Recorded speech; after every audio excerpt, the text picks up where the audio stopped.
Discussion है आपका place of the event. यहाँ पे भी आपको इवेंट की चर्चा करनी है, कौन से प्लेस पे ये इवेंट हुआ था, and memorable characters of the event, इसमें मेमोरेबल कैरेक्टर्स कौन थे इस इवेंट के, उसके बारे में। ठीक है बेटा। सो जो प्लेस ऑफ इवेंट था रोपुरा विलेज था। मेमोरल कैरेक्टर जो था लक्ष्मण जी और सोहन का था। A note on the event, one day it was a raining is he heavily in our village Ropura the village pond was overflowing due to the excessive in the flow of water from all the sides. एक बार इसमें main जो किरदार था वो किनका था, जो मेन कैरेक्टर थे लक्ष्मी जी और सोहन थे। एक बार क्या हुआ था, ये लोग अब एक दिन क्या हुआ था, बहुत तेज बारिश हो रही थी रोपुरा में। तो ये लोग एक तालाब, जो विलेज और जो तालाब है पूरी तरह से ओवरफ्लो हो जाते हैं, जिसके कारण जो पानी होता है पूरे गांव में भर जाता है और वो वहां से निकल नहीं पाते हैं। नोट अबाउट द इवेंट, अब इस इवेंट के बारे में नोट लिखना था। Due to excessive rain, the hut was carried away with the कानकुमा and got in it। अब बहुत ज्यादा पानी भर जाने के कारण उन्होंने क्या किया, अपने हट के साथ जो उनकी झोपड़ी थी वो वहां पे बह जाती है, तो वो अपने जो उनकी कनकुमा में उसके कनकुमा और अपनी बकरी के साथ वहां से उसको अपने ऊपर लेके कैरी करके वहां से निकलते हैं। But two courageous youngster Lakshman ji and Sohan save them, but लेकिन जो दो करेजियस यंगस्टर्स होते हैं लक्ष्मण जी और सोहम सेव हो जाते हैं। ये एक इवेंट था उस टाइम का। देन रीड, अब आपको यहाँ पे रीड करना है। क्या रीड करना है बेटा, यहाँ पे आपको रीड करना है कि बताना है कि learn about the historical events that occurred around you. In those events there must be talk about martyrs too. A martyr is one who dies for the pride of his village, city or country. आप अपने आसपास में कुछ ऐसी historical events के बारे में बताइए, जानिए या बताइए जिनमें शहीदों की बातें भी होती हैं।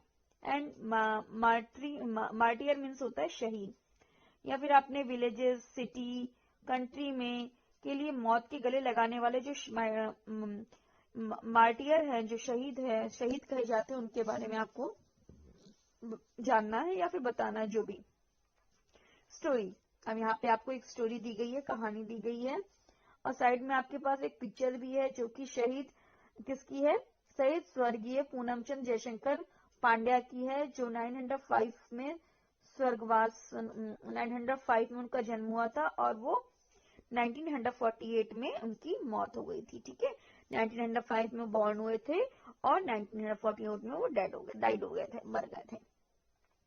ग्रैंडमा, अब दादी। Grandma, I shall tell you about a martyr Poonamchand Pandya. It was the time when the Britishers were ruling in Meghraj village of the Sabarkantha district, where every year the festival of Holi was celebrated with great fervor.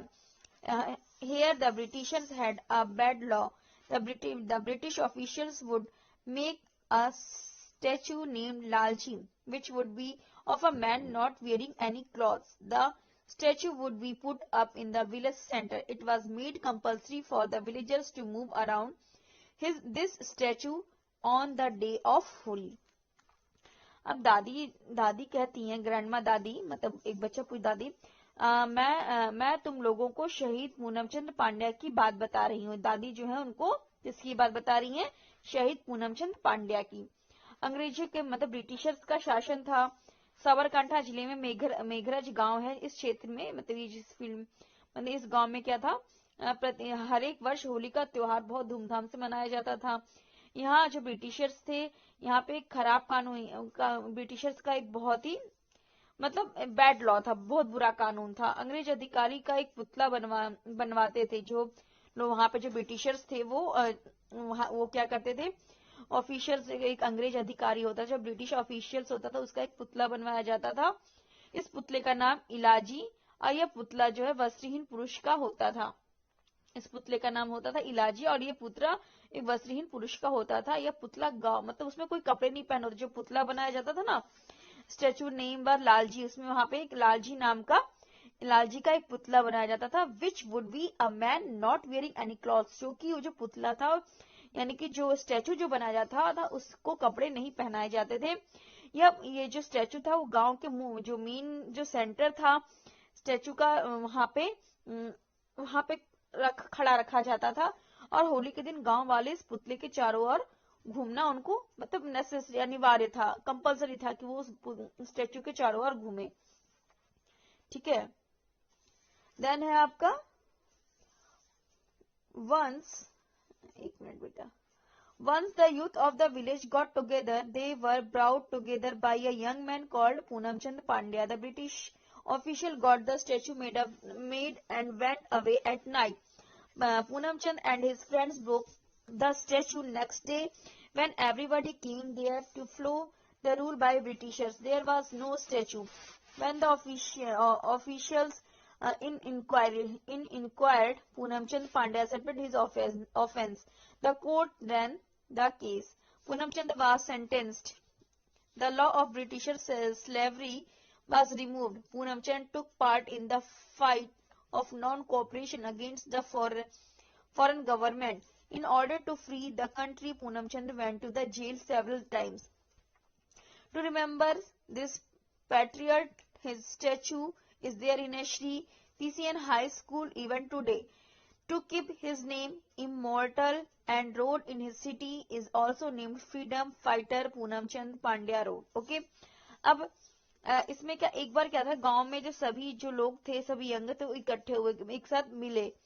तो जब एक साथ वो इकट्ठे हुए, सबको एक साथ इकट्ठा करने के बाद जो सबको वहां पे एक साथ इकट्ठा करने वाले जो लोग, जो युवक थे, जो यंग मैन थे, वो कौन थे? पूनम चंद पांड्या थे।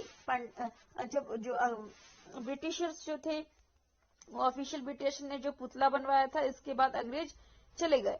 रात में क्या होता है, पूनम चंद और उनके जो है फ्रेंड्स थे, वो रातों रात से इस पुतले को उन्होंने तोड़ डाला था, जो स्टैचू बनाया गया था उसको तोड़ डाला गया था। अब नेक्स्ट डे क्या होता है, सुबह पूरा गांव अंग्रेजों के जो ये लॉ था उसको पालन करने के लिए इकट्ठा हुआ था, क्योंकि ये जो लॉ बनाया गया था अंग्रेजों के थ्रू, ब्रिटिशर्स के थ्रू बनाया गया था। और नेक्स्ट डे मॉर्निंग में सारा गांव ब्रिटिशर्स के रूल को फॉलो करने के लिए इकट्ठा हुआ। पर क्या था, पुतला तो वहां था ही नहीं। अधिकारियों ने एक इंक्वायरी कमेटी बैठाई। पूनम चंद पांड्या को उसमें गुनाहगार उनको गुनाहगार साबित कर दिया गया। अब कोर्ट में मुकदमा चला, पूनम चंद को सजा हो गई और ब्रिटिशर्स का जो गुलामी जैसा यह कानून दूर हुआ। पूनम चंद ने विदेशी सरकार के विरोध में नॉन कॉपरेशन आंदोलन में लड़ाई में भी भाग लिया। देश को उन्होंने फ्रीडम करवाने में पूनम चंद ने अनेक बार वो जेल गए थे। इसलिए ये जो पूनम चंद जो थे, ये जो इस शहीद की याद दिलाता, उनकी स्मारक जो आज भी बनाई गई है, जो कि उनकी शहीद की याद दिलाता है कि वो देश को आजाद करवाने में वो शहीद हो गए थे। इस शहीद की याद स्मारक आज भी मेघराज की जो वहां पे का जो गांव है मेघराज, वहां पे श्री PCN हाई स्कूल जो है वहां पे बनवाया गया है। ये इस शहीद का नाम अमर रहे, इस हेतु स्वतंत्रता सेनानी पूनम चंद पांड्या मार्ग भी इस नगर में बनाया गया, कि मतलब ये हमेशा उनको याद किया जा सके इसलिए। देन अब नेक्स्ट है आपका मार्टियर्स नेम।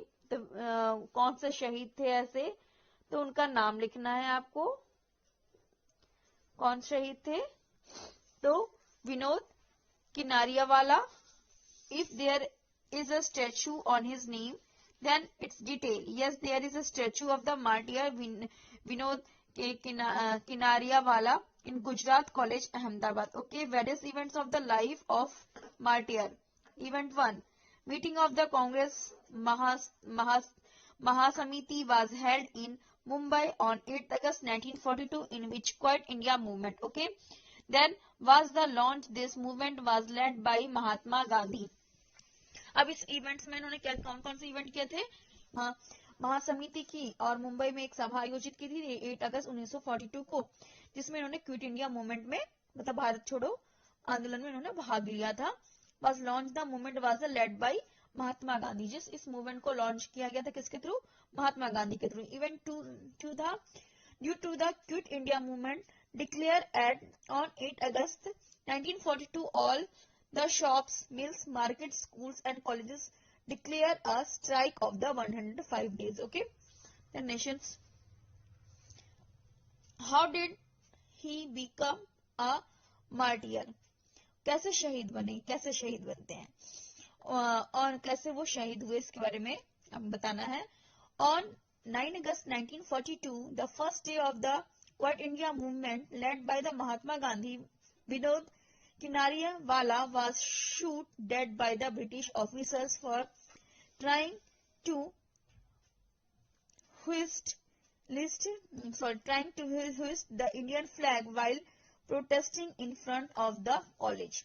9 अगस्त 1942 में क्या होता, पहला दिन था क्विट इंडिया मूवमेंट का, जिसको महात्मा गांधी लीडरशिप कर रहे थे, जिसकी विनोद किनारियावाला ने वो शूट हो गए, वो एक ब्रिटिश ऑफिसर के द्वारा शूट कर दिए गए थे, जिसके कारण उनकी मौत हो जाती है। वो क्या वो तिरंगा, सबसे पहले वो उसमें कोई भी आंदोलन में तिरंगा मतलब लहराया जाता ना, वो आगे तिरंगा लहरा के चल रहे थे, प्रोटेस्ट कर रहे थे, तो उनको कॉलेज के आगे ही उनको ब्रिटिश ऑफिसर के द्वारा शूट कर दिया जाता है। What would you do if this happens? If your friend suddenly suffers from nausea, if the epidemic strike your village, इसमें आपको अपने सोच समझ के अकॉर्डिंग लिखना है, ठीक है, कि आप क्या करोगे अगर ऐसा होगा तो। ओके, तो if your friend suddenly suffer from nausea, then if the epidemic strike in your village, if there is a theft at your neighbor's home, अगर आपके आसपास कहीं चोरी हो जाए तो आप क्या करोगे।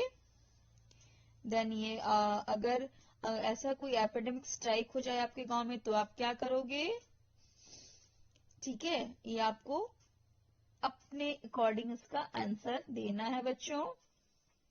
Then if your friend suddenly, ये तो आपको आता ही है। फिर देन आवर पैट्रियट्स, हमारे देशभक्त कौन कौन से थे, तो उसके बारे में भी आपको बताना है कि हमारे देशभक्त कौन कौन से थे। तो कौन कौन से थे बच्चों, पहली फर्स्ट पिक्चर जो है हमारी चंद्रशेखर आजाद की है, दूसरी स्वामी जी कृष्ण वर्मन की है, राम प्रसाद बिस्मिल की है और भगत सिंह की है, ठीक है। Various honours for bravery works of children up to 16 years of age। National bravery award since 1957 में दिया गया था, संजय चोपड़ा अवार्ड सिंस 1978 में, Geeta Chopra award since 1978, Bharat award since 1970 से, Bharat award since 1987 and Bapu Gaidhani award since 1988. Okay, so end of the chapter. Okay, bye bye.